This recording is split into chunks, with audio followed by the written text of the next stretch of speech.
ये ज्ञान बिंदु वाला दरोगा का बैच। ये था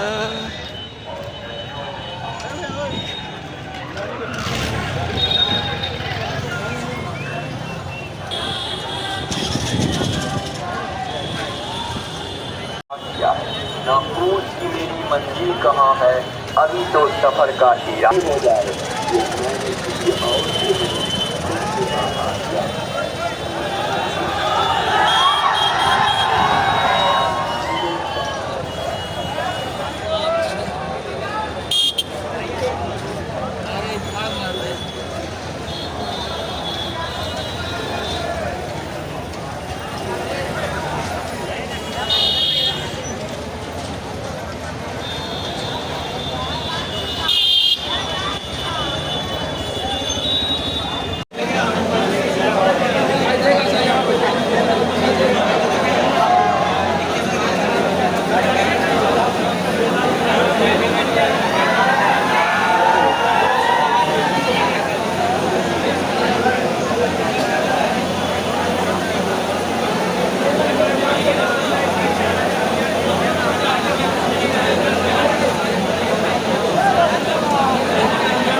और हाँ, एक बात और, एक तो पहले ही जवाब दीजिए, उसके बाद एक बात और बताएंगे।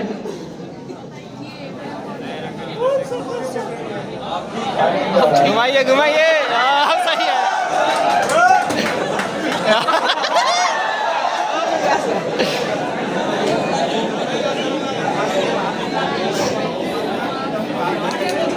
पीछे वाला तो ये नहीं करेगा।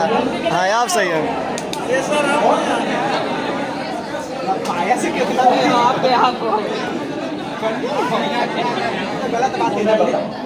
और उस सम्मान समारोह में अतुल प्रसाद ने स्पष्ट शब्दों में यह बात कहा कि लुसेंट का जमाना गया। एनसीईआरटी पर लुसेंट का तो जमाना है ही है सर, अतुल प्रसाद का स्टेटमेंट पटना में अगर लुसेंट ना चले और क्या चले। आप देख रहे होंगे कितना तो दरोगा लुसेंट। बिहार एसआई परीक्षा में या बिहार टीचर वाला परीक्षा में या बिहार के अन्य परीक्षाओं में विश्व इतिहास से प्रश्न आने लगे हैं। पहले भी विश्व इतिहास से प्रश्न आते थे, ऐसा नहीं है कि पहले नहीं आता था। पहले यही था कि वेटेज थोड़ा कम था, लेकिन अब है कि वेटेज थोड़ा बढ़ गया है। पहले बुलंद भटकल एक दो को पूछ देता था, अब तो 3 को 4 को 5 को पूछ देता है, 6 भी पूछ देता है। और देखिए विश्व इतिहास से पूछने का रीजन क्या है जानते हैं? आप 9वां और 10वां क्लास का एनसीईआरटी उठाइए, ऑल एनसीईआरटी 9वां और 10वां का उठाइएगा तो उसमें विश्व इतिहास ही है।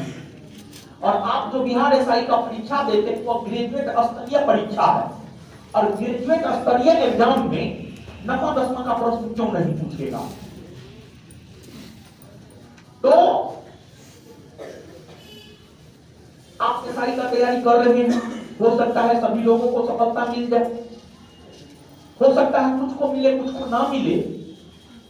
जिनको मिले वो तो ठीक है, पास कर गए, ठीक है, अपना जाइए, समझ गए। लेकिन जिनको नहीं मिलेगा सफलता, उनके लिए एक दिशा निर्देश मेरा ये है कि आप 9th और 10th का एनसीईआरटी इतिहास के संदर्भ में जरूर पढ़ लीजिएगा। अगर और स्टूडेंट की तुलना में आप चाहते हैं 2-4-5 क्वेश्चन और ज्यादा सही करके आए तो आप ये काम जरूर कर लीजिएगा। चलिए ठीक है।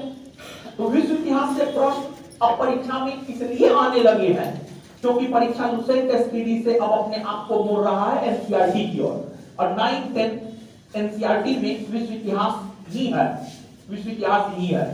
तो इसलिए विश्व इतिहास से प्रश्न पूछे जाने लगे हैं। देखिए, विश्व के एक देश को दूसरे देश के लोगों के विषय में जानकारी